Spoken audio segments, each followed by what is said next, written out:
적을 정복하시는 왕에 대해서 기록이 되어져 있습니다. 먼저 시편 20편 같이 우리가 잠시 기도드리고 말씀을 보도록 하겠습니다. 기도드리겠습니다. 하나님 감사합니다. 주의 말씀을 대하는 이 시간 주의 성령님이 함께하게 도와주시고 말씀을 통하여 우리 모두가 은혜 받으며 깨우침 받는 시간 되어질 수 있도록 인도하여 주옵소서. 예수 그리스도의 이름으로 기도합니다. 아멘. 시편 20편 1절 말씀 보니까 환난 날이라는 용어가 등장하고 있습니다.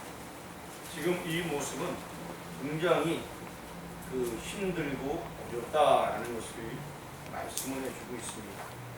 환난 날에 여호와께서 내게 응답하시고 그 환난 날에 그 어려운 때에 하나님께서 응답해 주신다라고 말씀하고 있습니다.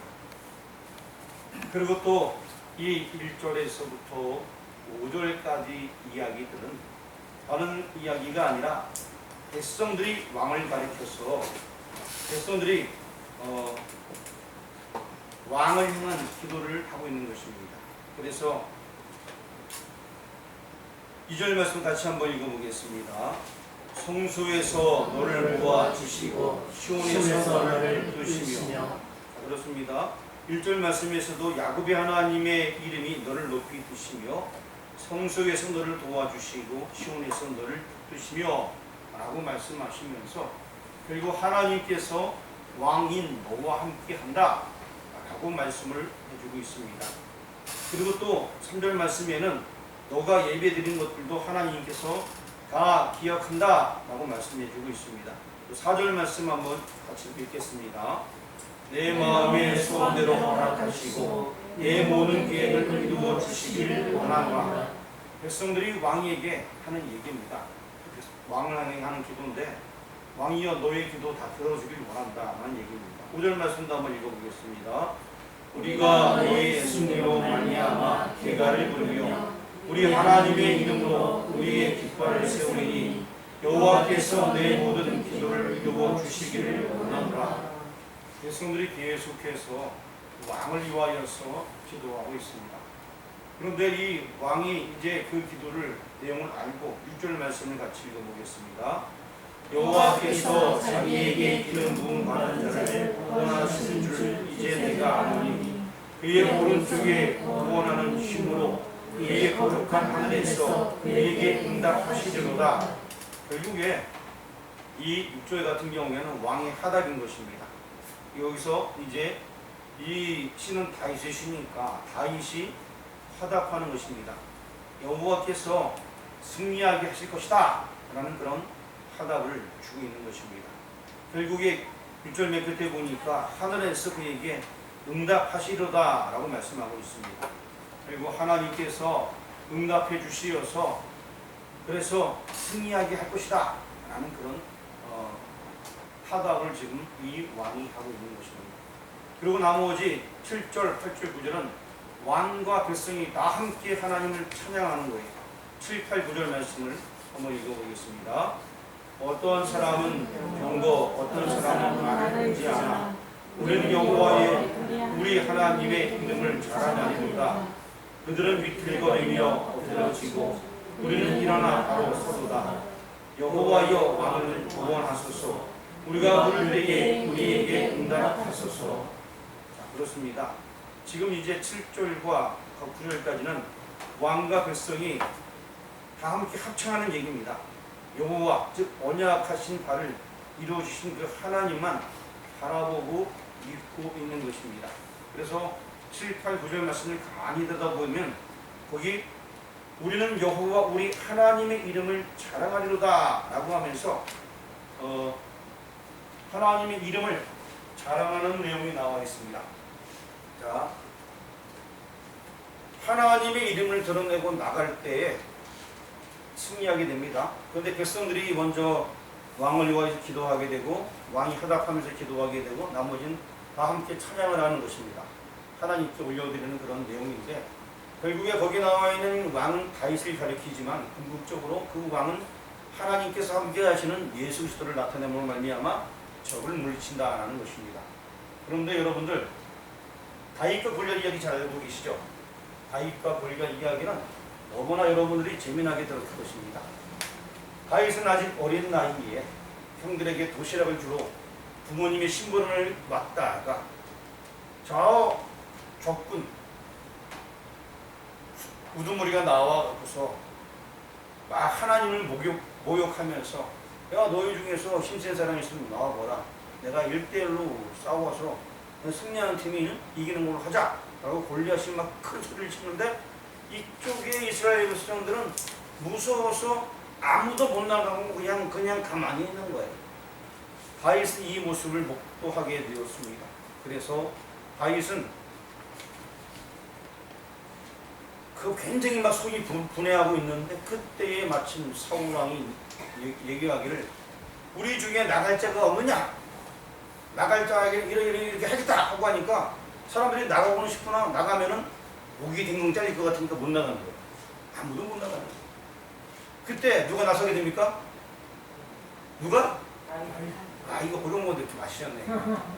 오늘 이건 본문에 나가지도 않는 건데 다윗이 이제 왕한테 나가서 제가 나가겠습니다 라고 얘기합니다. 그래서 형들은 야, 이 녀석 네가 뭐라고 나가려고 하냐 뭐 이렇게 네 이름 자꾸 내려고 하지만 까불지 마라 뭐 이런 식으로 얘기하지만 아니라고 나는 여호와의 망군의 여호와를 믿고 나가기 때문에 상관없다 하면서 결국에 나가게 됩니다. 나가기 전에 우여곡절이 많았어요. 뭐 사울 왕이 자기 옷도 줘봤지만 이거 갑옷이 맞지 않고 아직 어리니까 그래서 결국에는 안 되겠고 저는 제가 늘 하던 대로 이 물맷돌을 가지고 가겠습니다. 그래서 물매랑 돌을 딱 가지고 가서 준비해서 딱 가게 됩니다. 그래서 결국에는 골리앗과 싸우게 되는데 그만한 짝대기 같은 거 물매 하나 들고 나오니까 골리앗이 비웃는 거죠. 어린아이가 나오는데 이런 짝대기 하나 들고 나오니까 이게 뭐가 잘하는 건지 참 무서운 거예요. 자기는 지금 골리앗 같은 경우에는 혼자 나와 있다고 우리는 치고 있지만 골리앗은 당신의 장군이에요. 자, 왕으로 상징되는 그런 인물입니다. 골리앗이 나와 있는데 이 힘을 상징하는 사람이죠. 네피림의 후손이라고 볼 수 있는 거대 거인족입니다. 그러면 이 골리앗 혼자만 있는 것이 아니라 주변에 방패든 자가 같이 나와 있는 거예요. 그런데 이 다윗은 그냥 자기 혼자 단신으로 나가는 거예요. 단신으로. 골리앗은 왜 방패든 자가 있어요? 혹여나 화살이나 뭐 날아오면 사람이 막아줘야 되니까 그 골리앗이 장군이 막 소리치고 나갈 때 주변에 방패든 자들이 그걸 막기 위해서 몇 명은 쪼르륵 나가 있는 거예요. 이제. 그런데 그래서 거기 그 가운데서 골리앗이 막 소리친 겁니다. 그런데 뭐 등치도 작은 아이가 짝대기 하나 들고 나오는 모습 보니까 얼마나 우습겠어요. 그러면 그럴 때 이 골리앗이 막 하나님을 비웃으면서 뭐라고 막 얘기합니다. 그러니까 이 골리앗의 얘기를 들은 이 다윗이 역시 이게 우분이 막 나타나서 너희는 네 힘을 의지하지만 나는 망군의 여호와의 뭐? 이름으로 망군의 여호와의 뭐로? 이름으로 나아간다. 좀 읽었던 7절 말씀에 그런 비슷한 용어가 있어요 없어요? 한번 찾아보시기 바랍니다.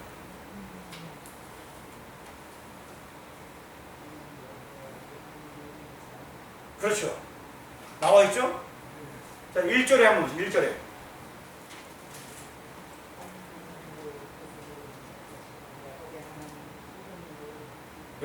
야곱의 하나님 이름 나와 있죠? 그 하나님의 이름으로 나아갈 때 적을 정복하게 되는 거예요. 다른 거 아니에요. 7절에 분명히 여호와의 이름, 하나님의 이름이 나와 있고 1절에 나와 있습니다.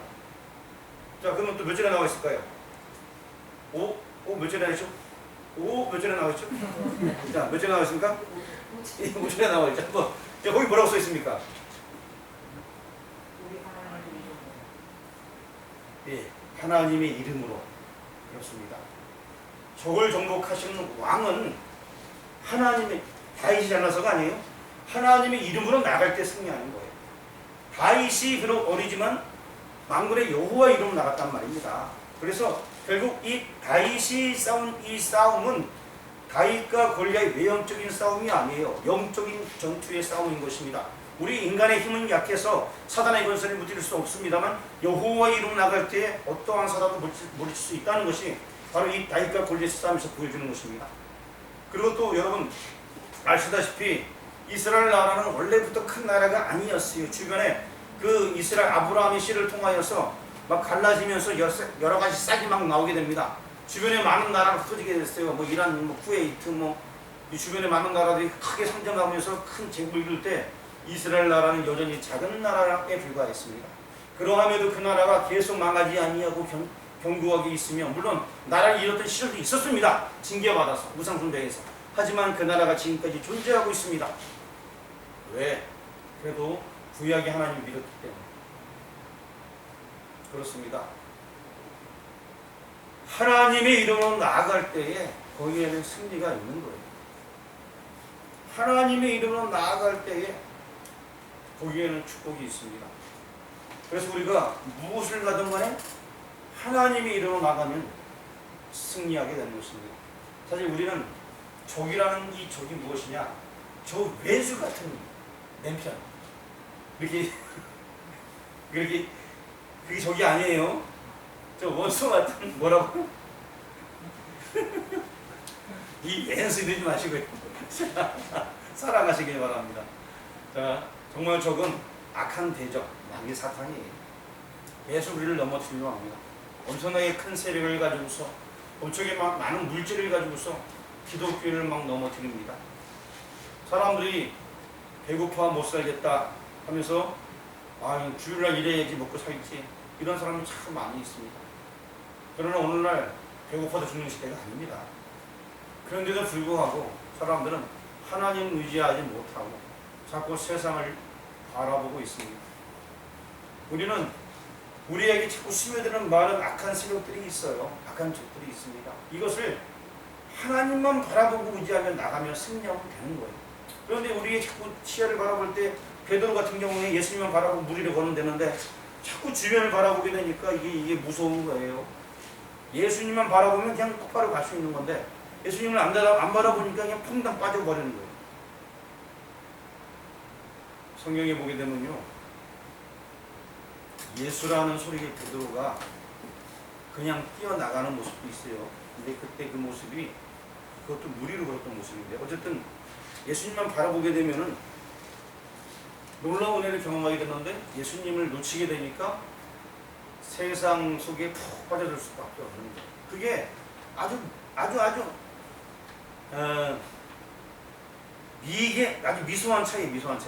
큰 차이가 아니에요. 우리의 마음은 어디에 두고 있느냐? 세상을 향하고 있느냐? 하나님을 향하고 있느냐? 예전에 이제 아내한테 이렇게 얘기했어요. 여보, 사실 제가 얘기할 게 있는데 어느 교회가 이러려면 나한테 해갖고 후원하게? 막 이러면서 막 싸붙여요. 아니 그게 아니고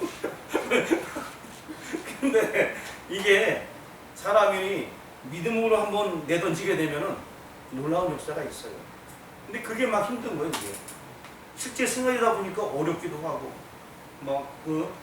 갈등이 막 생기는 거예요. 하지만 우리가 믿음으로 나아갈 때에 그 인생을 하나님께서 책임져 주는 거예요. 어떠한 적, 근데 그 적은요, 사단밖에 없습니다. 어쩌면 이 적이 스스로가 자꾸 넘어지기 때문에 스스로가 적이 되는 거예요. 내 마음속에 예수님 모셔야 되는데 자꾸 딴 생각만 집어넣는 거예요. 주 예수 사랑 깊은 내 마음속에 얼마나 찬양 좋습니까? 이 찬양을 참 좋아하는 사람들도 막상 산 속에 들어가게 되면 주 예수 사랑 깊은 저 하늘 위에 내 마음에는 세상 것밖에 없더네 하면서 자꾸 딴 데로 빠지게 되는 거예요. 자, 오늘 1절과 5절과 7절 말씀에 하나님의 이름에 대해서 나와 있습니다. 그 이름을 의지하시기 바랍니다. 세상을 아무것도 정말 의지할 게 없습니다.